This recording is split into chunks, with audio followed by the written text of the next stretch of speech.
Merci beaucoup, merci de l'invitation. Donc, je suis ravi d'être parmi vous, même de façon virtuelle. Je regrette de ne pas avoir pu être là en présentiel, mais c'était un peu trop compliqué avec l'emploi du temps de demain, avec un déplacement à Toulouse. Donc, je vais essayer de faire passer mon message malgré tout, qui va aborder la question climatique, la question de la situation de l'humanité vis-à-vis de son environnement et des échéances qui sont les nôtres maintenant et qui se rapprochent de plus en plus vite. Et je vais l'aborder donc par le prisme des neurosciences en posant la question, mais qu'est-ce qui, dans le fonctionnement du cerveau humain, euh, fait de notre espèce une espèce particulière, dans le meilleur et dans le pire des sens du terme, parce que si l'être humain a réussi brillamment à construire des civilisations, et tout se passe comme si aujourd'hui il était sur le point de mettre en péril justement tout ce qu'il a construit. Euh, on sait quelle est la situation, on en parle beaucoup aujourd'hui depuis la publication du dernier rapport du GIEC, puisqu'on nous dit qu'il ne reste plus qu'un certain nombre d'années. Alors il y a le chiffre de 3 ans qui a été avancé, à tort ou à raison. Les auteurs du GIEC ont modéré un petit peu cette interprétation qui a été faite par les médias.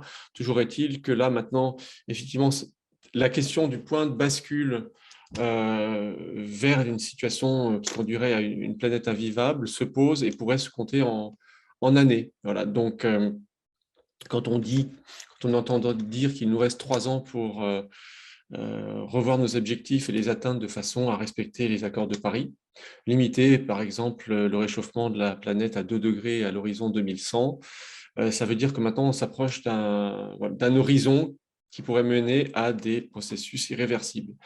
J'insiste sur ce préambule parce qu'il y a eu quand même un certain nombre de données qui remonte à quelques années. Il y a 2 ans, il y a eu une étude de grande ampleur sur la calotte glaciaire de l'Arctique, donc au pôle Nord, qui suggérait qu'on aurait peut-être déjà atteint le point de bascule, c'est-à-dire le moment où, quelles que soient les mesures qu'on prendrait pour limiter les émissions de gaz à effet de serre et le réchauffement climatique, eh bien, le processus de fonte des glaces est à ce point avancé qu'il n'y aurait plus rien à faire pour l'éviter à terme. Alors à terme, qu'est-ce que ça veut dire?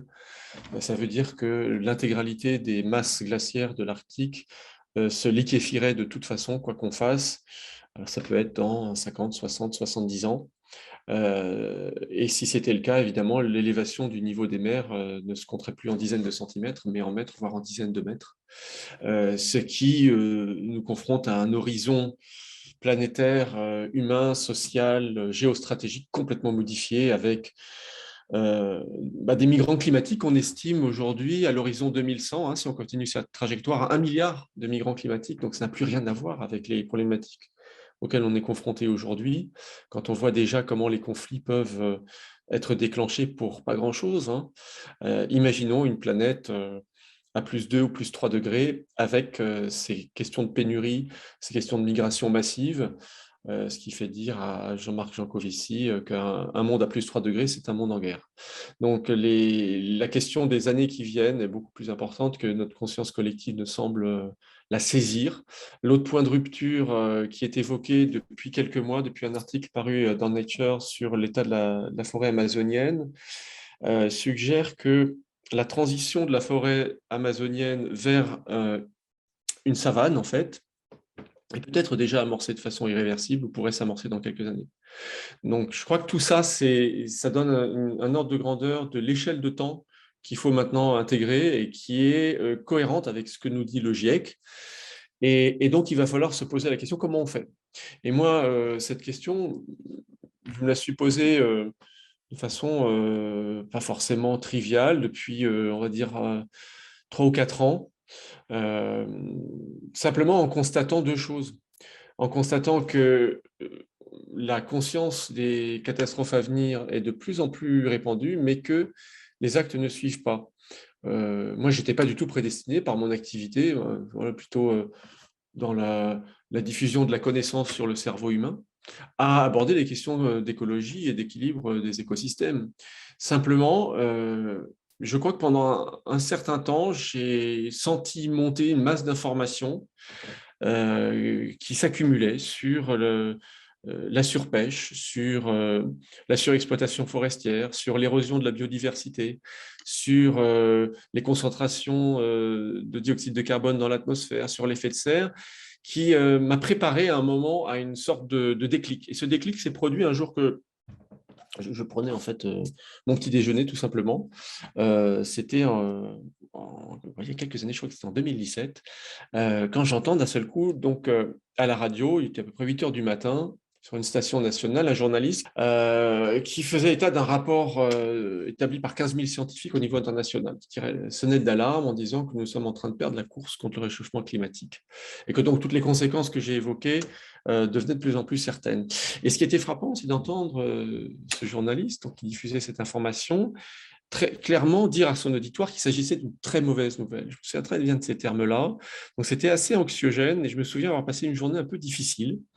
Bon, j'ai quand même fait comme tout le monde, je travaille, j'ai vécu ma journée, je suis couché le soir et puis comme tout le monde, le lendemain matin, je me suis retrouvé de nouveau dans la même situation, en train de prendre mon petit déjeuner et sur la même station, d'entendre le même journaliste qui me disait cette fois-ci, j'ai une très bonne nouvelle pour vous. Et qu'est-ce que c'était que cette très bonne nouvelle? Ben, il nous annonce que, c'est la slide suivante, euh, euh, la communauté européenne vient, et Airbus vient de signer un contrat géantissime de 50 milliards de dollars de vente d'Airbus pour les Émirats arabes unis.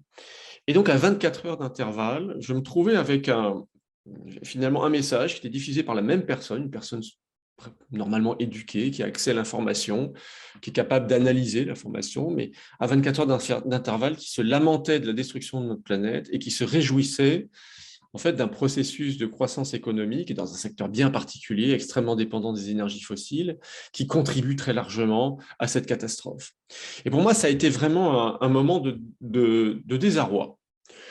Pourquoi? Parce que je m'étais habitué, dans le milieu où j'évolue, des neurosciences, hein, la communication auprès du grand public aussi, à diffuser l'idée que le cerveau humain est une merveille absolue, que c'est l'organe le plus complexe de l'univers. Et c'est vrai que le cerveau humain est capable de donner naissance à la conscience, la mémoire, l'émotion, le langage, le lien social, l'inventivité. C'est quand même pas rien qu'une espèce comme la nôtre a réussi à inventer l'écriture, à construire des pyramides, à peindre des chefs-d'œuvre comme la Joconde, des symphonies extraordinaires. Mais d'un seul coup, se rendre compte que ce cerveau extraordinairement puissant et intelligent était capable d'une telle incohérence. Parce qu'en fait, cette incohérence qui, moi, m'a sauté au visage, plutôt aux oreilles, en entendant ce journaliste dire une chose et son contraire à 24 heures d'intervalle, je me suis rendu compte que ce n'était pas juste limité à un diffuseur d'informations, c'est qu'on vivait tous comme ça. Que moi, j'avais conscience de ce qui se passait, mais que je continuais à vivre sur des standards, des niveaux d'empreinte carbone totalement incompatibles avec la survie de notre espèce et des générations futures. Et tout se passait comme si vraiment on vivait dans l'incohérence permanente. Et qu'est-ce qui peut expliquer qu'une espèce comme l'être humain soit assez intelligent pour justement produire toutes ces merveilles d'art, de littérature, d'intelligence, de science, d'abstraction, et même d'inventer des choses aussi complexes que des supercalculateurs pour faire des projections sur l'avenir du climat, qui nous mettent sous les yeux la réalité de ce qui va arriver dans 20 ou 30 ans, et en même temps être assez stupide pour ne pas comprendre qu'il faut changer totalement nos modes de vie si on veut éviter la catastrophe. Donc ce paradoxe-là, c'est vraiment ce qui a suscité mon interrogation. Et moi, mon réflexe a été de me dire, si on est tous dans l'incohérence, c'est que quelque part quand même, le cerveau humain, qu'on a coutume de présenter comme la 8e merveille du monde, n'est peut-être pas si parfait que ça. Et peut-être que cette incohérence reflète un défaut, en fait, un défaut fondamental dans la façon dont notre cerveau fonctionne, et un défaut qui a pu passer inaperçu pendant très très longtemps, mais qui, face à cette donnée nouvelle, qui est la limite planétaire et l'enjeu existentiel, se révèle dans toute sa misère et sa splendeur. Alors ce défaut, comment est-ce qu'on peut essayer de l'imaginer? Tout simplement en regardant, en essayant de voir quels sont les grands territoires structurels du cerveau humain.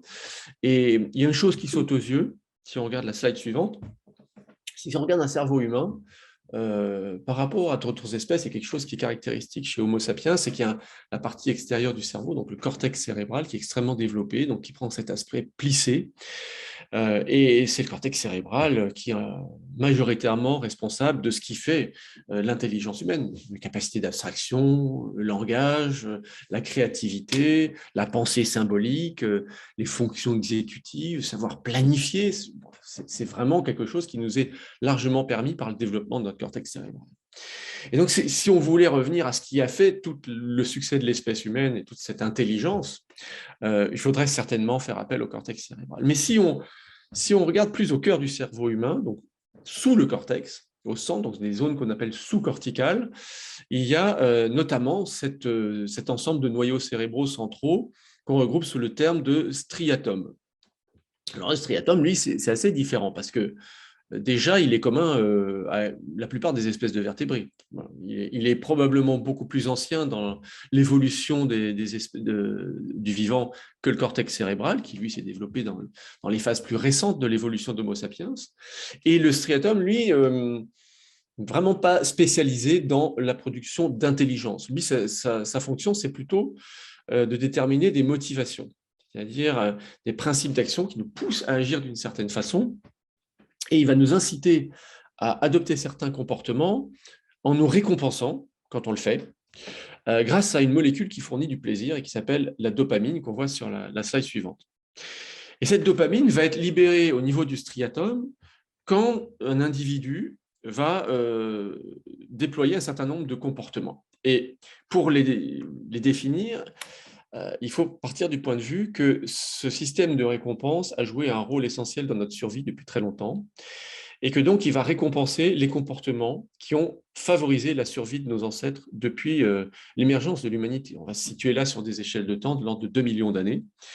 Et pour cerner ces grands comportements, qui sont au nombre de 5, si on essaie de les répertorier, il faut se replacer dans le contexte de l'évolution de nos ancêtres Homo habilis, Homo erectus. On va se placer dans la savane du Paléolithique il y a 2 millions d'années.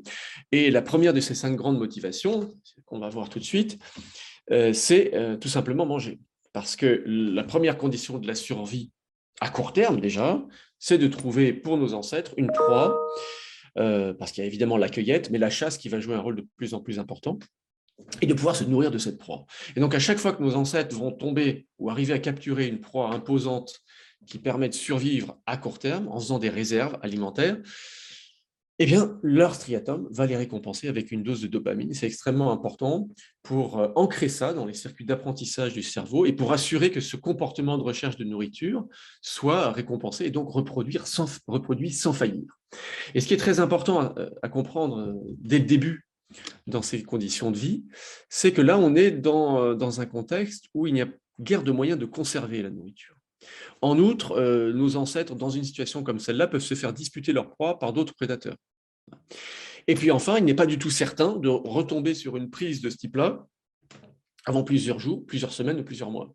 Donc, ce qui va être vraiment décisif pour survivre, c'est la capacité aussi à faire des réserves, c'est-à-dire quand une ressource alimentaire se présente, à en ingérer le plus possible, le plus rapidement possible. Et donc, on voit déjà apparaître une des caractéristiques de la libération de dopamine dans le striatum, c'est que ce système n'est pas fait pour s'auto-réguler. C'est-à-dire quand l'occasion se présente de manger, il faut manger le plus possible en prévision de temps peut-être moins favorable. Et un moyen très simple de le comprendre, c'est que nous, on a peut-être aujourd'hui le luxe de se dire, je vais surveiller ma ligne, je ne vais pas me jeter sur la nourriture quand je rentre chez moi, ce qui est très bien, mais il faut comprendre que pour un Homo habilis ou un Homo erectus du Paléolithique, se comporter de cette façon, ça peut être très dangereux, parce que s'il commence à se dire, non, je ne vais pas tout de suite manger le mammouth, je vais revenir demain, le mammouth, il va peut-être être encore là, mais si c'est une proie plus petite, elle sera tout simplement plus là. Donc voilà, première caractéristique essentielle de ce système, il n'est pas muni d'une fonction stop, il n'est pas fait pour s'auto-limiter, sinon on ne serait pas là. Ça, c'est le premier grand besoin pour la survie à court terme. Ensuite, évidemment, si on est là aujourd'hui, c'est que nos ancêtres ont aussi eu des stratégies de survie à plus long terme. Et survivre à long terme, c'est notamment avoir une descendance, c'est transmettre ses gènes. Ce qu'on voit sur la slide suivante, c'est tout simplement le support de l'hérédité, la molécule d'ADN, avec un principe, pour que l'espèce survive, il faut transmettre son ADN. Et selon le principe de la sélection naturelle, c'est celui qui fait le plus de copies de son ADN, préférentiellement à ses voisins ou ses rivaux, qui a le plus de chances de passer entre les mailles de la sélection naturelle. Donc là encore, ce système motivationnel, ce striatum, va récompenser avec de la dopamine celui qui va avoir le plus de relations sexuelles possible. Là encore, ce système n'est pas du tout fait pour s'auto-limiter. Donc tout ça fonctionne très bien, on a un moyen de limiter, de survivre à court terme, de survivre à long terme en ayant des relations sexuelles et de la dopamine et du plaisir quand on trouve moyen de le faire. Et puis après, il y a encore un moyen de survivre de façon plus efficiente, c'est d'arriver à trouver de la nourriture et à avoir des relations sexuelles tout en étant le chef, c'est-à-dire en occupant, ce qu'on va voir sur la slide suivante, une situation sociale avantageuse dans la hiérarchie du groupe, puisque les groupes de nos ancêtres, depuis Homo habilis jusqu'à Homo erectus, jusqu'à Homo sapiens, vont monter au maximum à l'ère paléolithique jusqu'à une centaine ou peut-être 150 individus dans les derniers stades d'Homo sapiens avant le néolithique. On est sur des petits groupes d'individus fortement hiérarchisés. Et ce qu'on voit encore chez les chasseurs-cueilleurs aujourd'hui, et même encore dans les sociétés industrialisées contemporaines, c'est que plus un individu a un statut social élevé, plus statistiquement, il a accès à des conditions de vie favorables, un accès à des ressources alimentaires et un accès à des partenaires sexuels. Donc, grimper dans la hiérarchie sociale, c'est la garantie aussi d'augmenter sa survie en agissant sur les deux premiers leviers. Donc, chaque fois que vous allez arriver à grappiller des points dans la hiérarchie sociale, à augmenter votre statut, votre visibilité, votre prestige dans un groupe, votre striatum, là encore, va vous récompenser avec une dose de dopamine. Donc, on a là trois grands premiers leviers.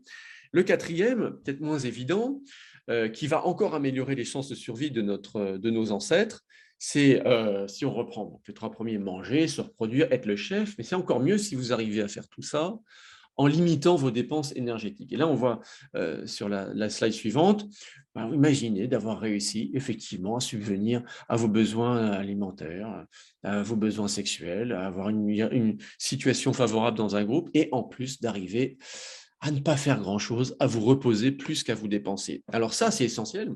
Ça, c'est peut-être même la première règle de survie depuis les premiers organismes vivants dans les océans, il y a déjà 3 milliards d'années, les premières bactéries dans les premiers océans de la Terre, obéissent à un principe qui est celui de l'homéostasie, qui consiste à maximiser ses apports d'énergie en minimisant ses dépenses d'énergie. Et tout ça a gouverné le fonctionnement des premiers organismes unicellulaires, puis pluricellulaires. Aujourd'hui, ça se traduit dans le cerveau humain par un fait qu'on constate en imagerie cérébrale, à savoir que, on peut le voir maintenant, vous avez dans votre cerveau, au niveau du striatum, si vous cliquez, des neurones spécifiques qui vont s'activer à chaque fois qu'on arrive à optimiser le rapport entrée d'énergie versus dépenses d'énergie. Donc ça, c'est des neurones qui vont vous donner de la dopamine à chaque fois que vous arrivez à minimiser vos dépenses d'énergie. C'est la loi du moindre effort qu'on connaît tous, tous les jours. Je veux dire, vous êtes devant votre télé avec votre paquet de chips. Si vous avez le choix entre vous lever pour changer de chaîne, pour aller appuyer sur le téléviseur ou simplement appuyer sur la télécommande, ces petits neurones dans votre striatum vont s'allumer quand vous allez choisir l'option télécommande. Et on voit que ça va mener toutes les problématiques de sédentarité. Voilà, donc ça c'est le quatrième grande motivation. Et puis la dernière, qui est peut-être moins évidente, c'est notre appétence pour l'information.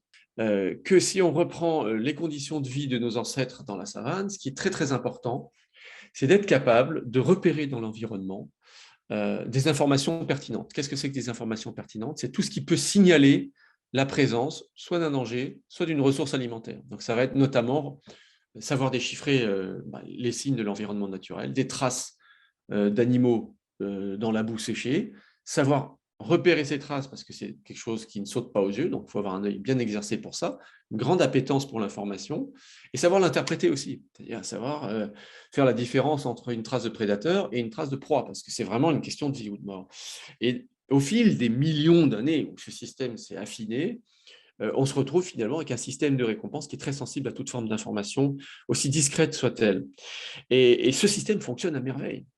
Si on récapitule finalement les 5 grands principes d'action et de récompense de notre striatum, on voit que c'est ce qui nous a permis d'arriver là où nous sommes aujourd'hui. Ça n'a jamais cessé de fonctionner. C'est un passeport pour la survie. Donc là, on peut avancer un petit peu. Pour bien retenir cette idée-là, c'est que ce système de récompense au cœur de notre cerveau, qui nous guide avec cette molécule, est extrêmement bien fait. Il nous a guidés pendant des millions d'années pour notre bien. Ça a été notre meilleur allié. Et la question qui peut se poser, c'est est-ce que maintenant ce système n'est pas en train de se retourner contre nous? Pourquoi? Parce que l'histoire a pris un tour différent. Si vous vous rappelez ce qui arrive dans la trajectoire d'Homo sapiens, à partir de 300 000, 200 000 ans, l'histoire de notre lignée se caractérise par le développement extrêmement spectaculaire du cortex cérébral. Et le cortex cérébral, en se développant, qu'est-ce qu'il va faire?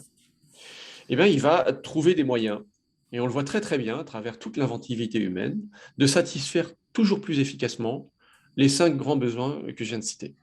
Prenez par exemple le besoin alimentaire. À partir du moment où Homo sapiens développe son intelligence conceptuelle, à travers l'outil, il va inventer notamment des armes de jet, des arcs, des harpons, des propulseurs, pour toucher ses proies à distance et pour augmenter ses chances de se procurer à manger. Ensuite, qu'est-ce qui va arriver? On va tomber sur la révolution du néolithique avec la capacité à mettre les animaux dans des enclos, à les sélectionner, à les élever, à faire pousser les semences, à labourer les champs, donc à maîtriser les rendements agricoles. C'est toujours plus de maîtrise sur les ressources alimentaires. Et cette intelligence-là va toujours être mise au service de ce besoin premier qui est celui de s'alimenter. Et ce besoin premier, souvenons-nous, qui n'a pas été programmé pour s'auto-limiter. Donc, dès qu'il va y avoir une amélioration conceptuelle grâce au cortex cérébral, le striatum, lui, va prendre, il va dire, je suis preneur, je continue, je mange. Et donc, on va aller ensuite vers l'agriculture intensive, l'invention du moteur à explosion, la moissonneuse-batteuse, les engrais chimiques, pour faire toujours grimper les rendements de l'agriculture, jusqu'aux organismes génétiquement modifiés, qui là mobilisent un degré d'ingéniosité du cortex cérébral qui est incroyable. On ne se rend pas compte par quoi il a fallu passer au niveau conceptuel pour modifier l'ADN. Mais tout ça va être tourné vers le souci d'augmenter les rendements pour produire toujours plus de ressources alimentaires pour un striatum qui, lui, n'a pas du tout été configuré pour dire stop. Le résultat, on l'a sous les yeux, c'est la société de pléthore. Ce qui se passe, c'est qu'on a maintenant un appareil industriel, agroalimentaire industriel, qui est conçu avec beaucoup d'ingéniosité pour produire des quantités de nourriture monstrueuses. Et en face, on a un striatum qui, lui, ne sait pas dire non. Donc, qu'est-ce qu'il ne sait pas dire non? Il mange, donc il y retourne, il y va, puis il tombe dans les travers du surpoids, de l'obésité, avec des chiffres qui, on le voit sur la diapositive suivante, montrent que l'épidémie d'obésité est en pleine expansion sur tous les continents. En 2019, l'OMS nous annonçait pour la première fois qu'à la surface de la Terre, on meurt davantage des conséquences du surpoids et de l'obésité en termes de santé publique que des conséquences de la faim dans le monde. Donc on est passé d'une problématique de rareté qui a été le lot de l'humanité pendant 2 millions d'années à une problématique d'excès qui n'a que quelques décennies d'existence et pour lesquelles nous n'avons pas du tout été préparés dans notre configuration cérébrale pour faire face. Reprenons par exemple le deuxième grand besoin de notre petit striatum, qui est l'appétence pour le sexe. Évidemment, quelque chose qui tournait vers la... Bon, là, c'est juste quand même pour rappeler l'impact de cette agriculture industrielle en termes de gaz à effet de serre. Donc, la diapositive suivante, cet impact est gigantesque. C'est un quart des émissions de gaz à effet de serre qui est relatif à l'agriculture industrielle. Donc, on voit très très bien comment tout ça prend des proportions gigantesques qui ont complètement dépassé nos capacités de contrôle. Maintenant, oui, revenons donc sur notre besoin de reproduction et de rapport sexuel. Ce qui a été en fait quelque chose de très utile pendant très très longtemps, effectivement, se reproduire, va se heurter à une nouvelle donne. À partir du moment où le cortex cérébral d'Homo sapiens se développe et invente des moyens toujours plus perfectionnés de fournir une offre sexuelle au striatum, tout va changer. Le cortex cérébral, lui, qu'est-ce qu'il va inventer?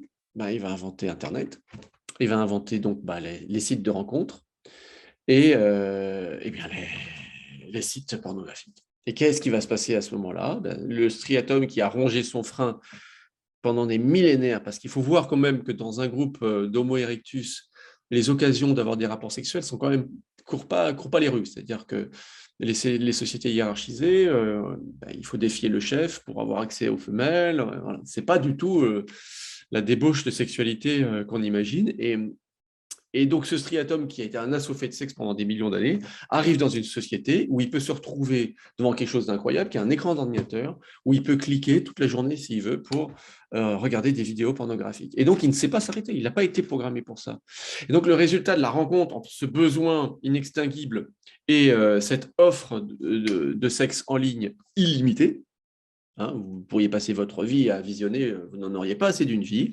Ça donne cette statistique qu'on va voir tout de suite, c'est qu'aujourd'hui, l'humanité consomme 136 milliards de vidéos pornographiques par an. Et encore, ça, c'était en 2015, c'était la dernière mesure de ce type-là. Alors, ça paraît peut-être anecdotique, on se dit c'est dématérialisé. Ben, en fait, non, parce que ça représente pas loin d'un tiers en fait, du trafic numérique aujourd'hui sur la toile, parce que c'est de la vidéo, c'est des vidéos de haute résolution, ça pèse très lourd, il y en a énormément qui sont produites.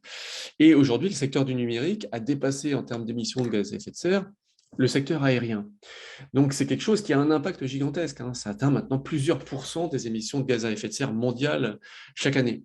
Donc, ce qui était finalement un comportement instinctif tourné vers la survie de l'espèce est en train de se retourner contre nous. C'est comme si notre cerveau, qui a été notre meilleur allié pendant des millions d'années, devient notre pire ennemi. Prenons la motivation suivante, qui est le besoin de statut social. Le besoin de statut social, là encore, nos ancêtres, pendant des millions d'années, dans la savane du Paléolithique, vont essayer de grappiller un petit peu de statut social dans leur groupe de quelques dizaines d'individus, et ça ne va pas porter à conséquence sur notre environnement.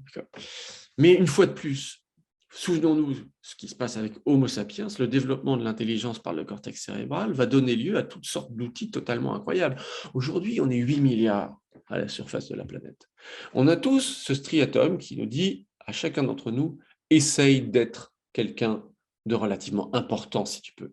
On aime tous être reconnus, certains plus que d'autres, mais le besoin de statut social est inhérent à ce système de récompense. Mais comment vous voulez faire croire à des milliards de personnes qui sont tous plus importants que les autres? Eh bien, le cortex cérébral a trouvé un truc génial pour ça, c'est les réseaux sociaux. Les réseaux sociaux, vous pouvez donner du statut social virtuel en ligne à autant de gens que vous voulez. Il suffit de leur faire croire qu'ils peuvent avoir des likes s'ils passent assez de temps à poster des trucs qui attirent l'attention. Et ça crée véritablement une popularité virtuelle. Simplement, ce qu'on voit effectivement en expérience d'imagerie cérébrale, des expériences où on reproduit l'équivalent de jeux. Vous allez évoluer sur un réseau social qui reproduit un peu les caractéristiques de Facebook ou d'Instagram, ces réseaux qu'on dit statutaires.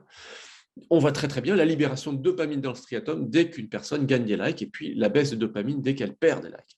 Et ça, c'est insupportable, parce que la perte de dopamine, c'est quelque chose qui est vécu comme très très déplaisant. C'est exactement ce qui se passe dans le cerveau d'un toxicomane qui est en manque. Donc, ça provoque un besoin, évidemment, de retourner sur le réseau social pour à tout prix trouver un moyen de récolter de nouveau des vies, des avis favorables, des amis, des likes, pour se sentir exister, pour nourrir ce besoin de statut social en ligne.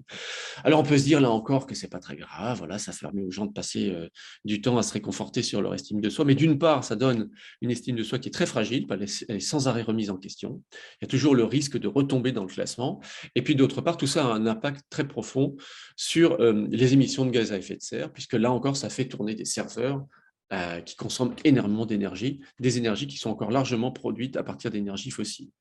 Et alors ça, c'est sans parler des autres moyens d'acquérir du statut social. Là, c'est le dernier en date, les réseaux sociaux.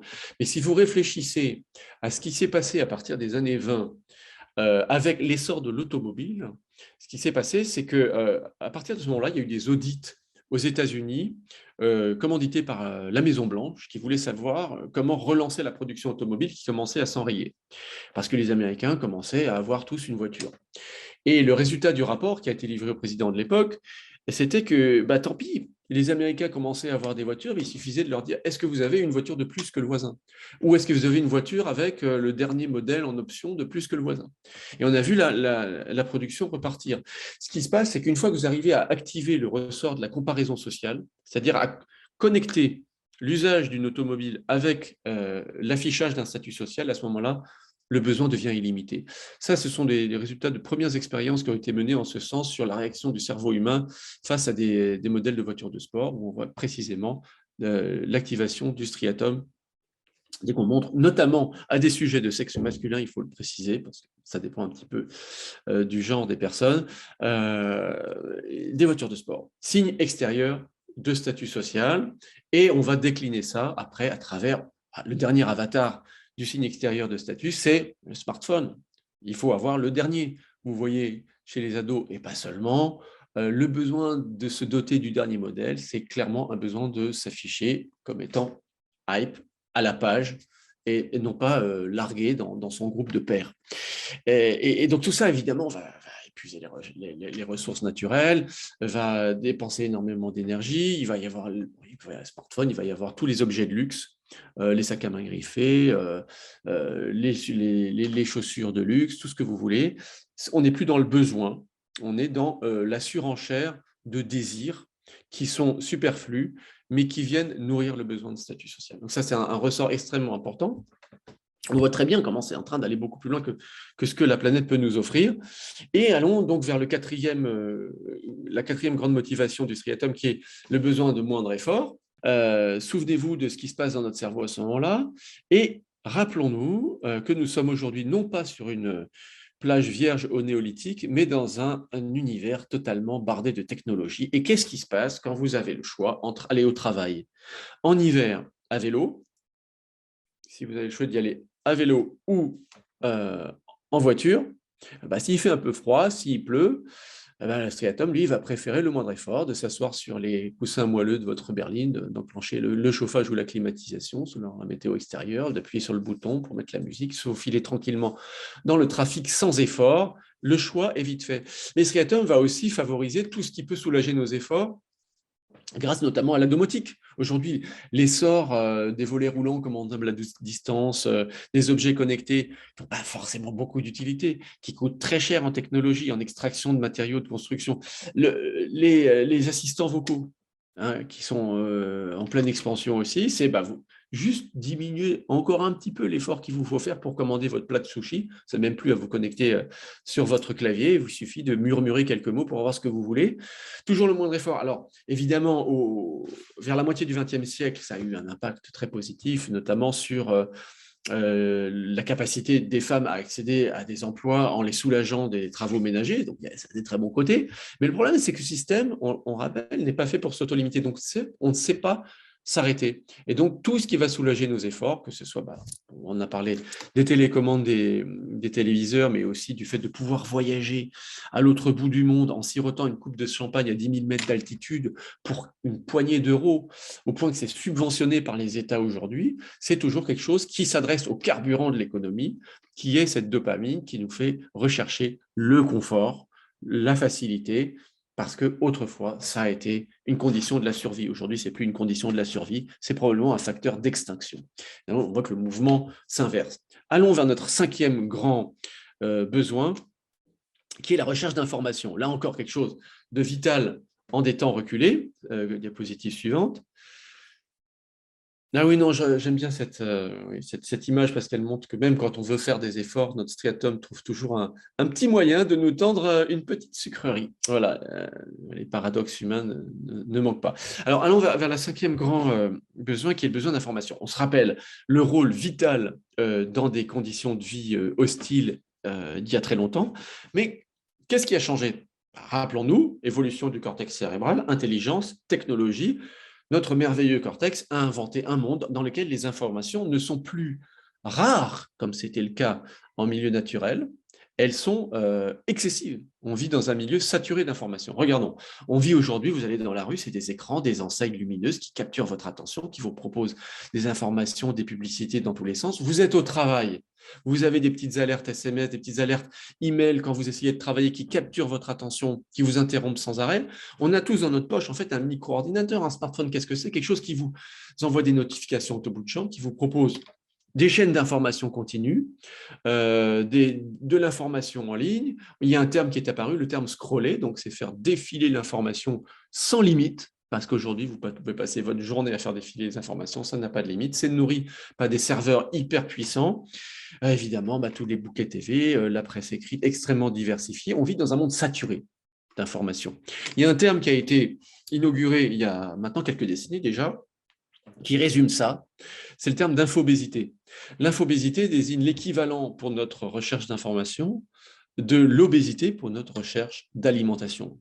C'est le fait que nous avons un réflexe de consommation d'informations qui n'est pas limité au départ et qui rencontre une offre qui ne l'est pas non plus. Et donc, on ne sait pas se limiter et on se retrouve tous avec ces appareils en main, avec une petite décharge de dopamine à chaque fois qu'on renouvelle l'information.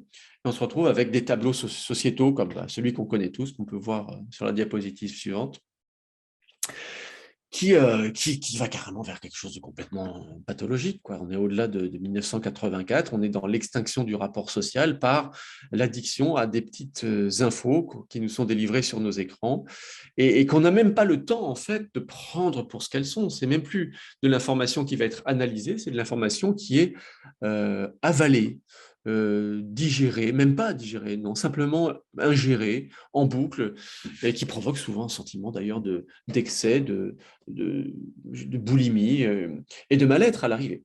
Donc, comment on peut faire face à cette situation qu'on voit se dessiner? La situation qu'on voit se dessiner, c'est un système qui se retourne contre nous. Un système qui nous a permis, qui a été très très bien calibré en fait pour l'être humain pour survivre en situation de rareté des ressources. Notre cerveau, il est parfaitement taillé pour faire face au manque en fait. Et très rapidement, notre intelligence a transformé le monde du manque en un monde d'excès. Et ça, on ne sait pas gérer. Alors, la première chose qu'on pourrait se dire, c'est que pour faire face à cette situation, il suffirait de se dire, on va limiter notre consommation de tout ça. Maintenant qu'on connaît ces ressorts cérébraux, il suffit de se dire, je vais faire preuve de sobriété, je vais diminuer un petit peu mon niveau de consommation, que ce soit de viande, que ce soit de sexe en ligne pour ceux qui en sont aficionados, que ce soit mon besoin de statut social en ligne, que ce soit mon besoin de m'acheter une grosse voiture, je vais baisser un petit peu les doses. Et effectivement, c'est probablement ce qu'il faudrait faire. Et le problème, c'est qu'on se heurte alors à un défaut fondamental de notre striatum, qui est ce qu'on appelle l'habituation hédonique. Qu'est-ce que c'est que l'habituation hédonique? Hédonique, c'est le plaisir. L'habituation hédonique, c'est le fait que le plaisir qu'on ressent a tendance à s'émousser avec le temps. Donc, ce qu'on peut voir sur la slide suivante, c'est les décharges de neurones dopaminergiques dans le striatum à mesure qu'une même stimulation est répétée plusieurs fois dans le temps. Au début, vous avez une forte décharge de dopamine, la première fois, et puis de jour en jour, si la stimulation reste identique, le niveau de libération de dopamine diminue. Et à la fin, il n'y en a plus du tout. C'est-à-dire que c'est ce qu'on ressent tous, par exemple. Souvenez-vous, la dernière fois que vous avez eu une augmentation au travail. Le premier jour, c'est génial, on est tout content, un gros shoot de dopamine, nouveau salaire, nouveau prestige, nouveau statut. Vous prenez la même personne un mois après, 2 mois après, ou un an plus tard en tout cas, ça ne lui fait plus rien. Il faut de nouveau une nouvelle augmentation. Pareil, je veux dire, vous avez un nouveau smartphone, au début, il est tout brillant, il est tout beau, vous avez de la dopamine. Et puis, très rapidement, les fabricants le savent très bien, c'est pour ça qu'il y a des nouveaux modèles tous les ans. Au bout d'un moment, il ne vous fait plus rien, votre nouveau smartphone. Une nouvelle voiture aussi, au début, vous touchez le cuir, le volant, les options et tout, vous êtes tout content. Et puis, très rapidement, au bout de quelques mois, vous lorgnez le modèle suivant chez le concessionnaire.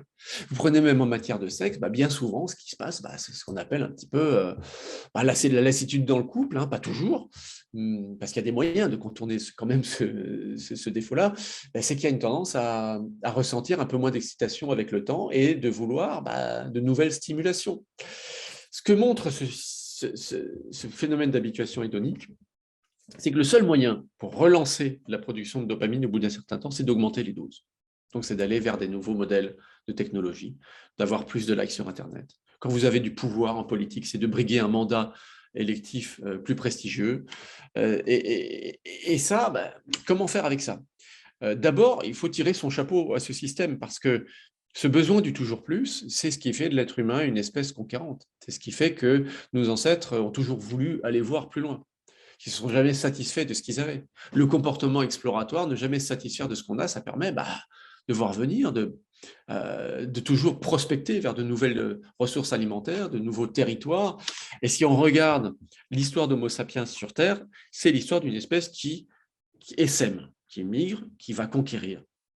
C'est très bien décrit dans l'ouvrage de Yuval Noah Harari, Sapiens.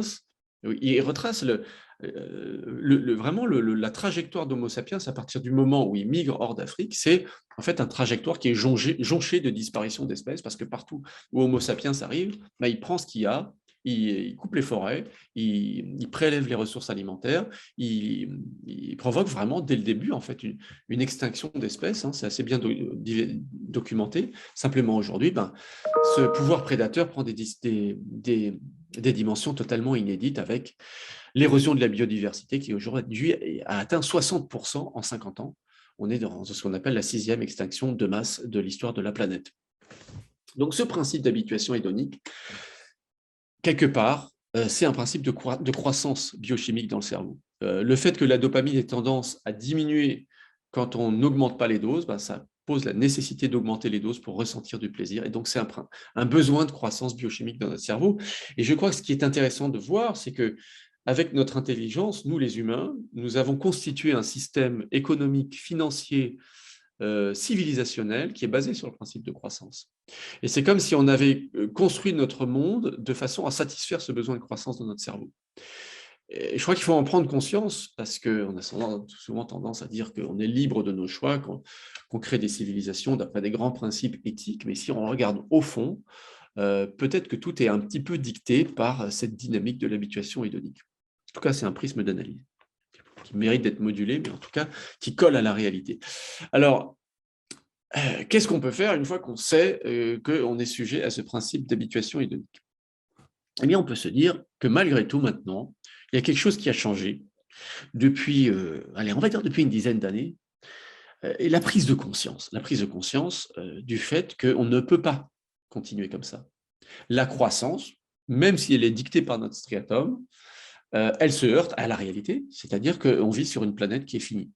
La notion de la limite s'impose à nous. On ne peut pas vouloir toujours plus dans un monde qui est limité en espace, en volume, en ressources. Et donc, si on continue comme ça, eh bien, on sait ce qui va arriver. Les projections du GIEC nous le disent. C'est plus 2, 3 ou 4 degrés.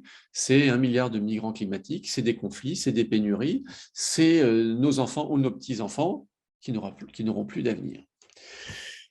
Alors, une fois qu'on a ça devant les yeux, qu'on se dit, on est en train de scier la branche sur laquelle on est assis et nous mettons en danger les générations futures.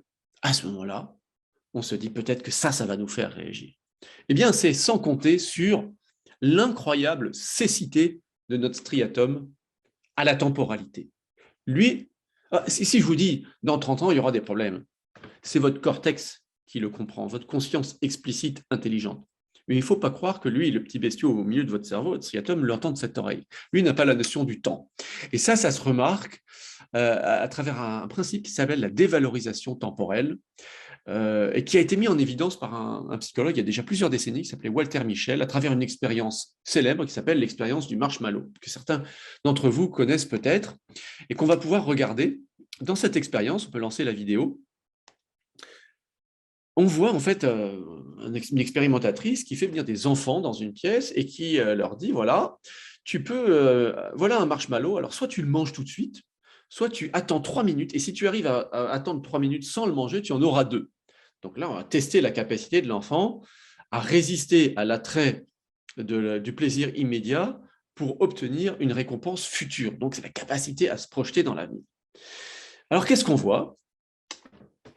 Eh bien, on voit sur la diapositive suivante ce qui va s'enclencher dans le cerveau de l'enfant. Il va commencer à être tenté, évidemment, il se dit « Ah, ça serait tellement bon si je le prenais tout de suite ». Alors, si on clique une autre fois, on va voir ce qui se passe dans son cerveau. Ben voilà, c'était ça. Donc, c'est le bras de fer, on pourrait cliquer une nouvelle fois pour voir le bras de fer qui s'enclenche entre le cortex préfrontal qui commande de patienter et le striatum qui dit « Je veux tout de suite ». On passe à la slide suivante pour voir la réaction de la plupart des enfants. Alors, lui, il résiste, mais la plupart des gamins testés dans cette expérience se jettent sur la récompense parce que le striatum leur dit « Moi, le futur, ça ne m'intéresse pas, je veux tout de suite ». 80% en général des enfants testés ne peuvent pas résister à la tentation. Alors lui, il est intéressant parce que lui, vraiment, il résiste. On voit le bras de fer intérieur qui se joue chez lui. Alors évidemment, une fois qu'il a résisté, on va voir sur la slide suivante l'issue de l'expérience. Ça va être, pourquoi est-ce qu'on les revoit, eux? Chose promise, chose due. L'expérimentatrice revient à ce moment-là et lui dit, c'est très bien, tu as réussi à patienter et donc tu vas avoir la récompense promise, tes 2 marshmallows. Et là, on se dit évidemment que c'est ça peut-être l'avenir de l'humanité. Ben non. Sauf que finalement, le striatum gagne toujours et il finit par engouffrer ces deux marshmallows.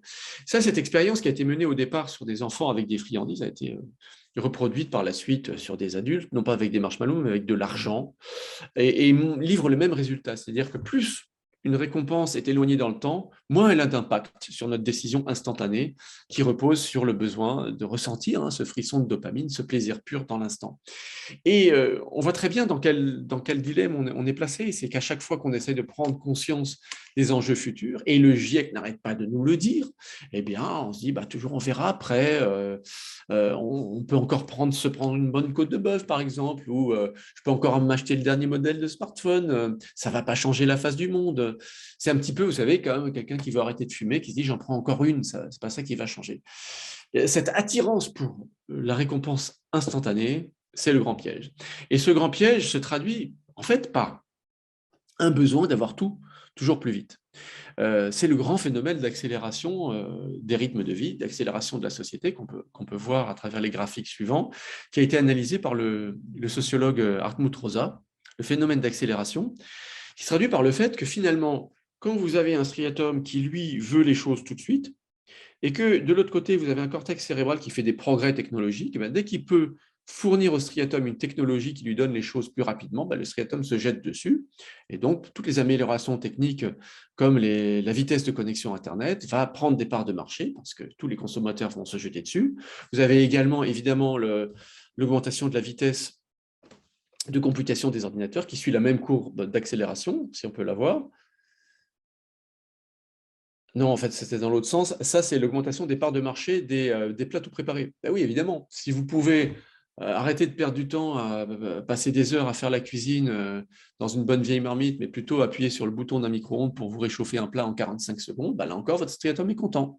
Donc, les parts de marché des plats tout préparés augmentent, de même que la vitesse de computation donc des ordinateurs qui vont livrer des applications qui vont mettre beaucoup moins de temps à charger. Aujourd'hui, on voit très bien une tendance de fond, ça a été documenté dans des études sociologiques, c'est-à-dire qu'on supporte de moins en moins quand une application met du temps à télécharger sur son ordinateur. Aujourd'hui, si ça met plus de 3 ou 4 secondes à charger, on commence à s'énerver. Il y a des gens qui ne supportent plus, par exemple, quand ils vont à un guichet dans une gare, dans une agence de voyage, de voir une file d'attente. Ils disent, moi, je préfère rentrer chez moi, je ne peux pas supporter d'attendre 10 minutes. Donc tout ça nous rend impatients, parce qu'à mesure que les capacités du cortex à créer des services toujours plus rapides ne cesse de s'améliorer, notre striatum perd l'habitude d'attendre, et quand il perd l'habitude d'attendre, il se passe ce qu'on voit sur la slide suivante, c'est que vous avez entre la partie supérieure de ce cliché, donc le cortex préfrontal du cerveau, et le striatum qu'on voit ici en vert, des fibres myélinisées qui sont en fait des connexions neuronales à longue distance qu'on voit ici en bleu, et qui habituellement permettent au cortex cérébral d'imposer l'attente au striatum, de dire attends pour avoir ta récompense. Ces fibres cérébrales, ce qu'on voit, c'est qu'à mesure qu'on habitue le striatum à avoir tout ce qu'il veut tout de suite, ont tendance à s'atrophier, c'est-à-dire qu'elles perdent de leur efficacité de transmission de l'information et qu'on va devenir de plus en plus impatient. Et donc, on va se tourner de plus en plus vers tous les services à la personne, par exemple, qui vont vous donner tout de plus en plus rapidement. Alors, ça va être la connexion très rapide, on va aller vers la 5G, et on ne va jamais résister au fait d'avoir des connexions toujours plus rapides, quel que soit le coût pour l'environnement. Et ça va être aussi, par exemple, les services de livraison dans la journée. Aujourd'hui, on peut avoir tout ce qu'on veut grâce à des services de livraison instantanée dont je ne citerai pas le nom, de façon très, très rapide. On ne supporte plus d'attendre une semaine, enfin, certains supportent encore, mais pour une grande majorité, plus on va avoir les choses rapidement, plus on va se tourner vers le service concerné. Ce n'est pas pour rien qu'aujourd'hui, les plus grandes fortunes mondiales s'établissent sur la base de ce mécanisme d'impatience qui suit une spirale négative. Et ce qu'il faut remarquer, c'est que là, on est en train de former des générations d'incontinents cérébraux. C'est terrible, parce qu'on est typiquement dans une situation où notre survie dépend justement de notre capacité à différer nos désirs, à attendre, à se projeter dans le long terme.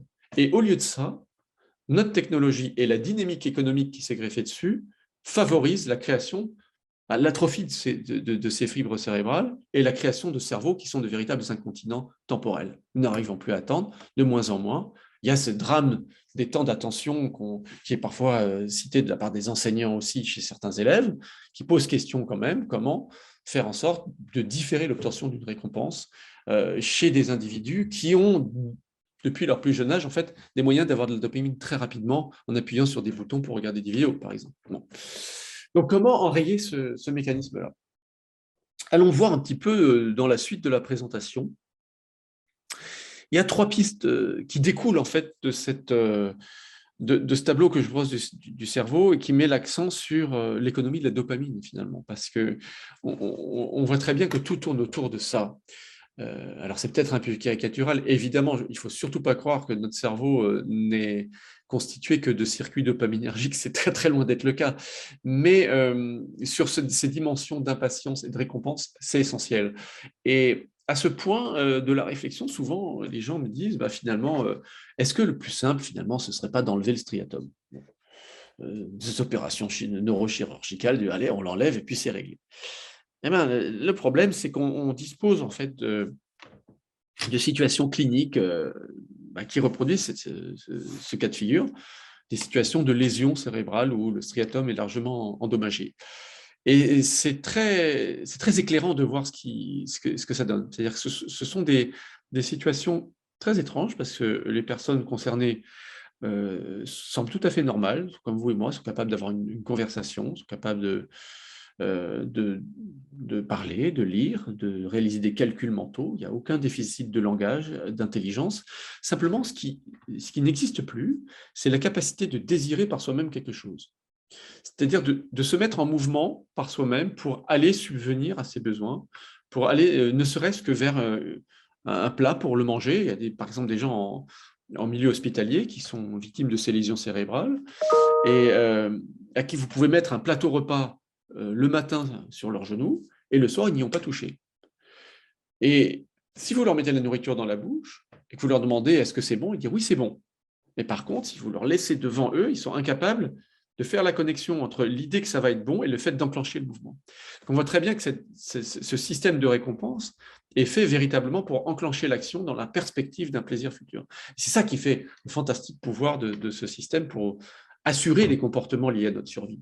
Donc on ne peut pas imaginer, à ce stade, même si Elon Musk va peut-être un jour nous mettre des implants adéquats, une humanité qui fonctionnerait sans cette dopamine et ce striatum. Et donc la question qui se pose aujourd'hui, c'est comment ruser avec ce système-là pour obtenir cette activation des neurones à dopamine d'une façon qui ne soit pas totalement destructrice pour les générations futures, pour l'environnement et pour nous-mêmes. Et il y a une première façon de le faire qui est certainement de tirer parti d'autres ressources de notre cerveau. Et je veux parler de ressources de notre cortex cérébral, qui n'est pas seulement en fait capable de produire de l'intelligence instrumentale pour produire des technologies géniales pour nourrir notre striatum. Notre cortex cérébral a aussi une autre grande qualité, qui est de synchroniser ces réseaux de neurones pour produire des états de conscience. À quoi ça sert d'avoir de la conscience? La conscience, c'est pas tout ou rien. C'est-à-dire que si vous êtes devant votre assiette en train de manger un plat, vous pouvez avoir plus ou moins conscience des saveurs qui s'en dégagent. Et c'est très important, cette notion-là. C'est-à-dire que si vous êtes en même temps en train de regarder votre série télé préférée, votre conscience va être attirée par le stimulus visuel, puis par le suspense de la série, et donc beaucoup moins disponible pour savourer ce qu'il y a dans votre assiette et ce qui est dans votre bouche. Et les études sur ce point montrent qu'à ce moment-là, on consomme entre 40 et 60% de calories en plus. Parce qu'on on compense le manque de plaisir alimentaire parce qu'on n'est pas présent en fait à la dimension gustative de l'expérience par la quantité. Et qu'à l'inverse, être davantage présent à la sensation, c'est s'assurer un plaisir décuplé sans forcément augmenter les doses. Et ça, c'est là que se joue le combat entre la quantité et la qualité, et c'est là que le véritable hédonisme peut reprendre un petit peu ses droits. C'est-à-dire que le plaisir, si on reprend même les sources de l'hédonisme, vous prenez l'épicurisme par exemple, c'est pas l'orgie, c'est pas toujours plus. Vous relisez les textes, c'est la capacité à savourer. Et savourer, c'est être présent, c'est être conscient. Alors qu'est-ce que ça veut dire concrètement? Outre le fait, par exemple, d'éviter les distractions, comme je viens de le dire, eh bien, c'est peut-être de réenclencher les processus de conscience de notre cerveau. Et il y a des moyens pratiques de le faire. Aujourd'hui, par exemple, la méditation de pleine conscience, qui en fait nous est héritée des traditions bouddhistes, aujourd'hui existe sous des versions totalement laïques, totalement comme un exercice purement cognitif. On n'a pas besoin de mettre une dimension transcendantale là-dedans. C'est un moyen, par la pratique régulière, de réentraîner ces capacités de prendre conscience de toutes les stimulations qui nous viennent de l'extérieur et de l'intérieur, de nos propres pensées, de nos émotions, des sensations gustatives, tactiles, auditives. Bon. C'est quelque chose qui, à force de pratique, livre des résultats. Il y a par exemple des ateliers qui existent, qui ont été notamment introduits à l'hôpital Sainte-Anne par Christophe André il y a de nombreuses années, qui m'expliquait comment fonctionnent ces ateliers, notamment pour des personnes qui sont justement face à ces problématiques d'alimentation compulsive, qui sont en surpoids parce qu'ils ne peuvent pas s'empêcher de se jeter sur la nourriture et de manger toujours plus. Et les ateliers consistent à rassembler les gens en rond et faire passer d'une personne à l'autre un petit sachet de grains de raisin sec. Et de leur dire, vous allez chacun prendre un grain de raisin, et au lieu de l'avaler machinalement, vous pouvez le faire à l'apéritif entre amis, sans prendre attention à tout ce qu'il y a comme saveur dans un raisin sec, vous allez commencer par le regarder, par prendre conscience du fait qu'il y a un raisin sec. C'est un petit côté maître Yoda comme ça, mais c'est très important, de savoir ce que vous avez mangé. C'est joli. Si vous le regardez dans la lumière frisante du soleil couchant, il y a une esthétique du raisin sec. Faites-le, vous verrez. Et puis ensuite, vous pouvez le mettre dans la bouche, mais attention, il ne faut pas l'avaler. Vous devez commencer à le faire tourner autour de votre langue pour sentir les saveurs, le sucre du raisin sec s'exprimer, et puis peu à peu le mordiller sans l'avaler, pour faire justement jaillir toutes les saveurs et les détailler, essayer de mettre des mots dessus, savourer le côté acidulé qui se mélange au sucré. Et tout ça, dans l'atelier, est censé durer un quart d'heure. Vous allez passer un quart d'heure avec un raisin sec. Et alors, ce qui est frappant, c'est de voir que des personnes qui sont habituées à manger de façon quand même très, très massive et très rapide, grâce à ce nouveau contrôle sur la temporalité et sur la prise de conscience de petites quantités de nourriture, vous disent à l'arrivée, j'ai l'impression d'avoir fait un repas. Alors, l'impression, évidemment, on ne peut pas se nourrir d'un raisin sec, mais les résultats sont là, c'est-à-dire que c'est un moyen de renouer avec la sensation et avec le plaisir sans être obligatoirement dans une surenchère de quantité. Alors ça demande, évidemment, une discipline personnelle. Ça demande un effort, ça demande de pouvoir lever le pied, de pouvoir s'arrêter à certains moments dans la journée, de pouvoir couper les stimulations, prendre un moment suffisamment long. Quand on est dans une journée de travail, on est sous la pression du temps, c'est pas facile. Et c'est certainement à l'échelon individuel quelque chose qui a un véritable pouvoir de transformation. Et on voit très bien que le facteur limitant, c'est notamment le rythme de nos vies. Qui fait que je le vois très bien, j'essaye, j'arrive pas parce que j'ai pas le temps. Voilà, que quand on est dans la surenchère de l'accélération des rythmes de vie, de production, du travail, quand il faut faire toujours plus de choses durant le même temps, c'est très difficile de se dire maintenant je vais me poser pour faire comme ça.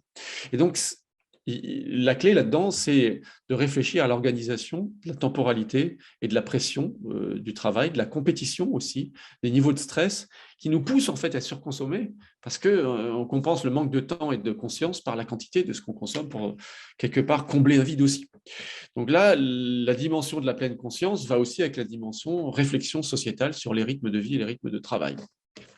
Il y a une deuxième piste qui est possible, c'est d'essayer d'avoir de la dopamine, non pas par la stimulation, que ce soit par la nourriture ou par le sexe ou par les smartphones ou quoi que ce soit, mais par la pure connaissance. On le voit sur la slide suivante, qui montre des expériences qui ont été réalisées à l'Université de Californie il y a maintenant 6 ans, qui montraient comment en fait le simple fait d'éveiller la curiosité, et ça a été fait au départ chez des jeunes, la curiosité d'un jeune sur le savoir, simplement, d'ouvrir une encyclopédie, d'emmener quelqu'un au musée, de lui montrer les constellations, de lui apprendre le nom des étoiles dans le ciel, le nom des arbres dans la forêt, sur du temps long de nouveau, provoque la libération de dopamine par le striatum, et une dopamine qui, dans cette étude, on voit qu'elle se diffuse à des zones voisines, notamment l'hippocampe, qui est une porte d'entrée de la mémorisation dans le cerveau, si bien que non seulement il y a un plaisir lié à la curiosité et à l'apprentissage, mais que vous ressortez de cette petite séance de dopamine cognitive avec un savoir nouveau. Ce n'est pas juste se faire plaisir pour se faire plaisir, mais c'est le plaisir au service d'un agrandissement de soi et d'un apprentissage, parce que c'est quand même une des fonctions principales des circuits dopaminergiques, c'est l'apprentissage aussi. Donc là, on est devant la possibilité de créer quelque part des générations d'addicts à la connaissance avec du plaisir.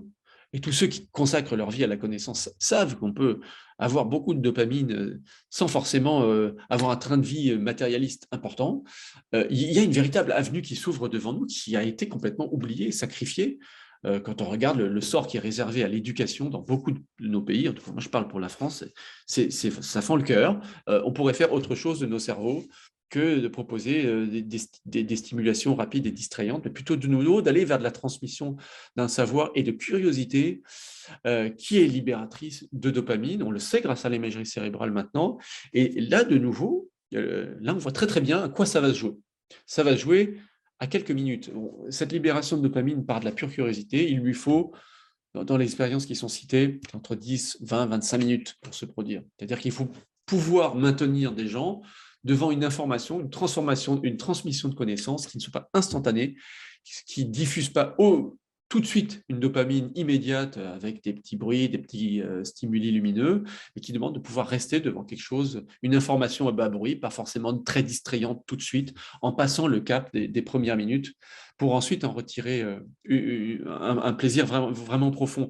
Et c'est là qu'on voit que la bataille se joue entre, d'un côté, une économie qui va stimuler le striatum en une seconde, avec des stimuli extrêmement puissants, réseaux sociaux, jeux vidéo, vidéos en ligne sur les téléphones, par exemple, et le besoin d'aller vers de la connaissance plus gratuite et plus abstraite, mais qui demande plus de temps.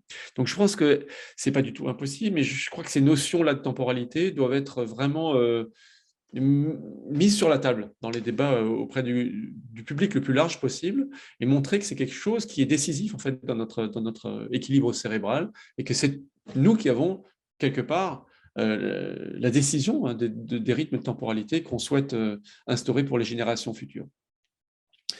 Et puis il y a la troisième grande piste que j'évoque rapidement, qui est obtenir de la dopamine non pas en accumulant des choses pour soi, hein, que ce soit des symboles de réussite sociale ou des appareils technologiques ou de la richesse, mais en le partageant avec les autres. Alors ça, c'est quelque chose qui a longtemps eu une image un petit peu abstraite, un petit peu philosophique, l'altruisme comme une éthique, ce qui est vrai.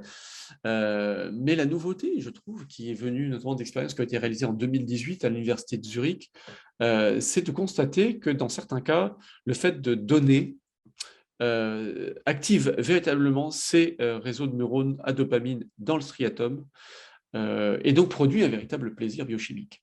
C'est-à-dire que l'altruisme peut-être ne devrait plus être vu comme dans sa dimension sacrificielle, doloriste, mais comme quelque chose qui peut faire plaisir aussi à celui qui le pratique.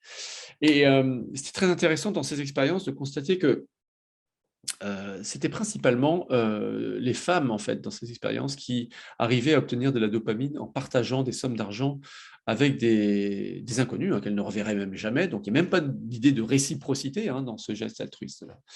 Et donc, ça a beaucoup suscité de débats avec la question pourquoi les femmes et beaucoup moins les hommes, hein, parce que c'était en gros 2/3 des femmes qui arrivaient à enclencher ces systèmes de récompense à dopamine par l'altruisme et seulement 1/3 des hommes, la plupart préférant plutôt repartir avec l'argent pour eux. Voilà. Et donc les questions, voilà, les pistes peut-être au niveau génétique, hormonal, n'ont pas donné grand-chose. En revanche, ce qui est apparu très clairement, c'est la différence d'éducation, en fait, l'éducation genrée dans la plupart des sociétés à la surface de la planète, qui restent des sociétés patriarcales où on constate, dès le plus jeune âge, que les individus sont valorisés différemment selon qu'ils sont des filles ou des garçons.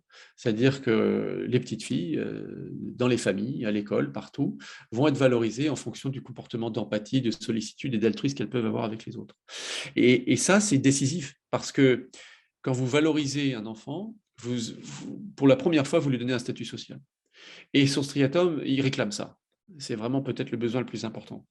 Donc on voit très bien que vous pouvez donner du statut social à un individu en valorisant peut-être son comportement altruiste, qui est fait davantage avec les filles, ou davantage son comportement individualiste et compétitif, ce qui est davantage fait avec les petits garçons. Et donc ce faisant, on va aiguiller le striatum, soit vers un comportement plus collectif et altruiste, soit vers un comportement plus individualiste, forcément beaucoup plus destructeur et plus consommateur. Alors évidemment, le modèle néolibéral qui a été facteur de croissance matérielle et qui a eu peut-être ses avantages pendant un moment, a évidemment tiré parti d'une individualisation des désirs, parce que c'est ça qui fait consommer. Mais peut-être qu'en inversant, en changeant l'aiguillage, on pourrait aller vers quelque chose de totalement différent. En tout cas, tout ça, ça dépend de la norme qui est véhiculée auprès des jeunes et des moins jeunes, la norme qui définit les critères selon lesquels un individu aujourd'hui dans nos sociétés est valorisé. Et ça, c'est entre les mains des citoyens, des électeurs et de l'offre politique aussi, qui tarde un petit peu à se saisir de ces sujets-là. Donc voilà les trois grandes pistes qu'on pourrait évoquer. Il y en a d'autres aussi, évidemment, il y a d'autres moyens d'activer son système de dopamine. L'art, la musique, par exemple, est très importante. On pourrait en citer beaucoup, on pourrait peut-être le faire dans la conversation. J'en terminerai là. Je vais peut-être pas m'attarder sur la suite parce que j'avais prévu peut-être de vous parler d'un autre réseau cérébral qui est très intéressant, qui illustre juste le fait que le cerveau humain n'est pas juste en quête de jouissance, mais également de quelque chose de totalement différent qu'on va voir sur la slide suivante, qui est la quête de sens. En fait, retrouver la voie du sens est peut-être une autre perspective que de retrouver la voie de la puissance sur le monde. Donc le sens aujourd'hui tel qu'il est théorisé à la fois par les psychologues et existentialistes, suppose d'avoir une vision du monde qui est partagée entre les individus, de trouver une cohérence interne entre ses convictions et ses actes, et aussi de partager des codes communs dans une société. Et ce que j'ai développé dans l'ouvrage qui a fait suite au bug humain, c'était justement une analyse de la branche des neurosciences qui s'appelle les neurosciences existentielles et qui a mis en évidence notamment l'existence d'une partie de notre cerveau qu'on va voir là, sur la slide suivante, qui s'appelle le cortex singulaire antérieur et qui est très sensible à toutes les situations où on met de la cohérence dans son existence et qui, au contraire, va souffrir énormément du pouvoir de notre striatum quand il conduit à se faire plaisir rapidement tout en sachant que c'est incohérent avec nos désirs de survie harmonieuse dans l'avenir. Donc cette autre partie de notre cerveau, je tenais juste à la présenter pour que les gens ne repartent pas avec l'idée que nous sommes juste un striatum sur pattes. Donc je m'arrêterai là avec cette dernière image qui peut-être peut être retenue, celle qu'aujourd'hui, c'est quand on dit que les causes du réchauffement climatique et de la destruction de l'environnement sont humaines, eh bien ces causes sont certainement en grande partie à chercher dans la jungle touffue de notre cerveau. Et je vous remercie de votre attention. Alors, merci beaucoup. Alors, moi, je me dis, en attendant que les questions arrivent, simplement, par exemple, sur l'expérience de Walter Michel, ce qui était rassurant dans ce qu'il raconte en son système chaud et froid, et puis le fait de cette capacité à différer, c'est qu'il racontait qu'il avait mis au point des programmes où on pouvait entraîner les enfants, et ça avait l'air être efficace. C'est-à-dire que si on les entraînait à faire du si alors, cette capacité à différer la récompense s'améliorait dans un contexte occidental hein, où on était sûr de retrouver la récompense par la suite.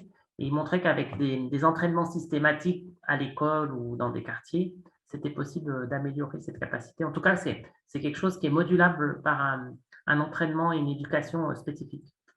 Oui, alors, je ne sais pas si à ces programmes que vous pensez. Moi, j'avais eu vent de programmes de rééducation qui visaient à rallonger progressivement le temps d'attente avant d'avoir une récompense. Ouais, alors lui, il faisait tout un tas de programmes sur le si alors, et puis à chaque fois de se poser une question à chaque fois qu'on veut quelque chose, du coup, il y a à chaque fois une prise de conscience sur si, qu'est-ce qui se passe, est-ce que j'y vais ou j'y vais pas. Et il racontait en tout cas que les jeunes de quartier à qui il avait proposé ces programmes-là dans les quartiers plutôt défavorisés aux États-Unis, du coup, avaient une capacité à différer et qui montait à 10, 20, 30 minutes à 6, 7 ans en tout cas. Oui, oui, et il montrait aussi que ça dépendait de la confiance que le jeune a dans notamment l'adulte qui lui dit Oui, parce qu'en Haïti, oui, oui, en Haïti, ça ne marchait plus parce qu'ils n'étaient pas sûrs de retrouver les deux oui. jumeaux. Alors, est-ce que du coup, il y a des participants qui veulent poser une question? N'hésitez pas. Normalement, vous pouvez prendre la main.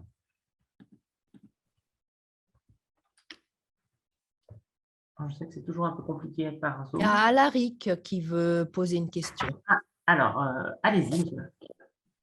Oui, bonsoir. Merci beaucoup pour cette conférence que j'ai trouvée passionnante. D'une certaine manière, la neurologie nous permet de retrouver des options qui sont proposées en philosophie ou dans certains courants spirituels depuis fort longtemps, mais qui n'ont pas, disons, ces évidences au niveau de l'observation. Et j'aurais voulu vous entendre encore peut-être sur un aspect, parce que j'ai fait frapper de voir dans une de vos diapositives la différence sur l'accroissement de l'obésité entre les pays anglo-saxons, Australie, États-Unis et Angleterre, et les autres. Et je me demandais si effectivement il y a aussi un facteur culturel qu'il faudrait mettre en évidence parce que évidemment le cerveau biologique est une chose, mais comme on le sait, il y a aussi bien entendu toute la façon dont il s'est construit en lien avec une culture. Je voulais vous entendre là-dessus. Ah bon, oui, je crois que l'obésité, on connaît tous les chiffres des États-Unis qui sont parfois vraiment, vraiment très spectaculaires. Il y a des États où 80% des adultes d'une classe d'âge sont obèses. Donc, moi, ce qui m'intéresse, c'est de mettre en parallèle, effectivement, une société comme les États-Unis qui est très touchée par l'obésité, avec une société aussi qui prône vraiment la croissance, la compétitivité et l'argent et la possession comme symbole de réussite sociale. Et également, je pense, l'attrait pour la vitesse. Le culte de la vitesse et son histoire, notamment à travers l'histoire de l'automobile aux États-Unis, et l'invention du fast-food, il y a quelque chose entre la construction culturelle de la vitesse et sa valorisation et le fait de ne pas savoir enclencher la lenteur dans le domaine alimentaire et de considérer que quelque part c'est normal et plus on repousse les limites. J'ai fait ce parallèle tout à l'heure entre l'habituation hédonique, ce système d'émoussement en fait, des libérations de dopamine qui fait qu'on est une espèce conquérante parce qu'on va chercher toujours plus pour entretenir ce système-là. Si on regarde l'histoire des États-Unis, c'est une caricature de ça, c'est-à-dire que la frontière, c'est le striatum avec l'habituation hédonique. Il faut repousser la frontière toujours plus loin. L'esprit des États-Unis, enfin tel que moi je le vois en tant que petit Européen, c'est un esprit qui se définit comme conquérant et qui continue à le faire à travers les programmes de conquête spatiale et d'émigration de l'humanité sur d'autres planètes, de transhumanisme, tout ça qui est incarné par le personnage d'Elon Musk et qui définit très très bien le fait que si on reprend même la trajectoire de Trump et l'électorat qui a été le sien, c'était vraiment l'idée qu'il ne faut rien s'interdire, y compris aucune censure morale. Enfin, voilà, donc quand on n'a pas de capacité d'auto-limitation, évidemment, dans le domaine alimentaire, ça porte un nom. Ouais. Donc oui, il faut sans arrêt documenter ça et les variations selon les cultures, parce que le grand drame quand même, c'est qu'on voit que des zones du monde qui n'étaient pas touchées par l'obésité et qui n'ont même pas encore accédé à un stade de développement des systèmes de santé, systèmes sociaux et compagnie, sont déjà dans l'obésité. Elles souffrent déjà de gros problèmes d'obésité au niveau national, parce que c'est la première chose qu'ils ont récupérée du modèle occidental, qui malheureusement sans doute pas la plus intéressante, mais malheureusement ce modèle-là est en train de grignoter les autres. Souvent sur ces réflexions-là, des ethnologues me disent oui, mais il existe d'autres modèle d'organisation sociale que celui qui encourage l'enrichissement, la réussite personnelle et le libre exercice du striatum. Oui, évidemment, mais ils ont été totalement balayés par le modèle dominant parce qu'il est conquérant, tout simplement. C'est du pur darwinisme civilisationnel, mais pourvu qu'on puisse encore s'inspirer de ces autres organisations sociales. Merci bien. Il y a une question écrite qui dit « Je me demandais dans quelle mesure le plaisir peut être lié à d'autres voies. Je pense notamment à la sérotonine, souvent citée en lien avec l'état méditatif et la notion d'instant présent. » Et puis la deuxième question, c'était « La valorisation via l'argent n'engendre-t-il pas un lien direct avec la dopamine alors que notre temps ici est sans doute plus précieux que nos dollars ?» Oui. Oui, sérotonine, dopamine. Alors, la sérotonine, c'est le neuromédiateur, non pas du plaisir rapide, mais de l'humeur. C'est-à-dire que c'est celui qui est en cause, notamment dans la dépression. C'est celui dont on va restaurer les concentrations par des antidépresseurs. Et le niveau de dopamine n'est pas corrélé au désir d'obtenir des gratifications intenses, mais il est corrélé en fait au sentiment de se sentir à peu près bien, voilà, de ne pas être d'humeur dépressive, d'éviter la tristesse, de se lever le matin et d'être à peu près bien dans ses baskets et d'être capable de former des projets. Donc, c'est quelque chose qui est beaucoup plus sur le long terme, qui est effectivement, pour ceux qui aiment faire la différence entre plaisir et bonheur, on aime faire le parallèle entre dopamine et sérotonine. Donc, c'est quelque chose quand même d'assez différent sur le plan de la dynamique de libération et des effets sur l'humeur. Alors oui, la question de l'argent, c'est ça. J'aurais pu montrer l'activation du système dopaminergique par les récompenses monétaires. L'argent est quelque chose d'incroyable, parce que si on réfléchit bien, c'est ce qui permet l'accès à tous ces stimulants du striatum. L'argent est une invention culturelle qui permet de s'offrir autant de nourriture, de sexe, de statut social, d'appareils pour soulager ses efforts, d'accès à tous les stimulants du striatum. Donc, c'est une sorte de concentré striatal, l'argent. Donc, évidemment, ça a permis la complexification des sociétés. Hein. Dès l'apparition des premières monnaies, c'est l'apparition de la spécialisation des corps de métier, la fin du troc, les grands échanges à longue distance, le commerce. Donc, c'est un outil à la fois génial, mais auquel on est très vulnérable parce qu'il cible notre striatum en tapant sur les 5 grands besoins. Donc, aujourd'hui, bien souvent, c'est vrai que quand on arrive sur ces questions de l'environnement, on arrive aussi sur la question peut-être de la finance, parce que la finance aujourd'hui est conçue aussi comme quelque chose de très instantané, très rapide.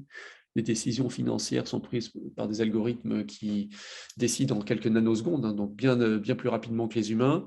Et il y a des tentatives très intéressantes d'aller vers une finance durable.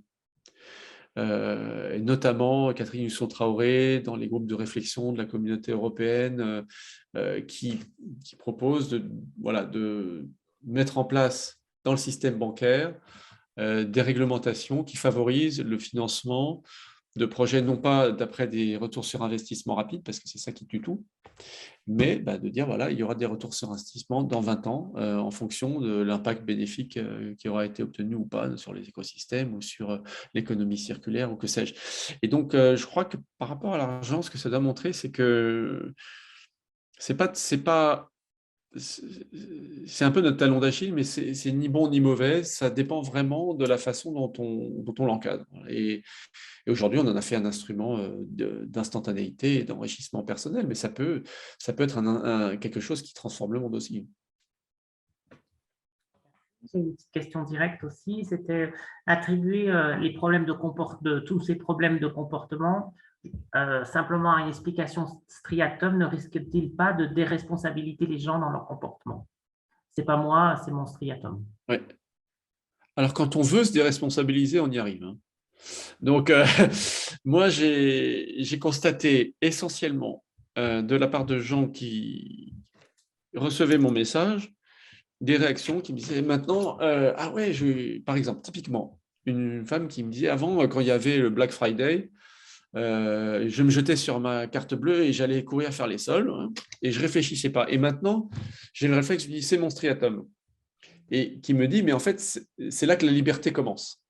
Parce que je sais que j'ai ce réflexe premier, qu'il y a cette force qui pousse dans un sens, mais si je veux y résister et quelque part exercer ma liberté, et chacun aime se sentir libre de ce qu'il veut, je dois lutter contre. Donc, c'est en fait un instrument plutôt d'émancipation.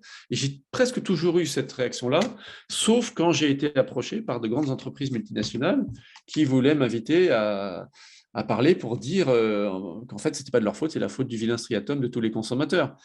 Mais dans l'ensemble, non, dans l'ensemble, c'est plutôt les réactions, c'est maintenant, je suis d'autant plus responsable parce que je sais que j'ai cette force qui peut agir en moi et c'est à moi de décider d'y céder ou pas.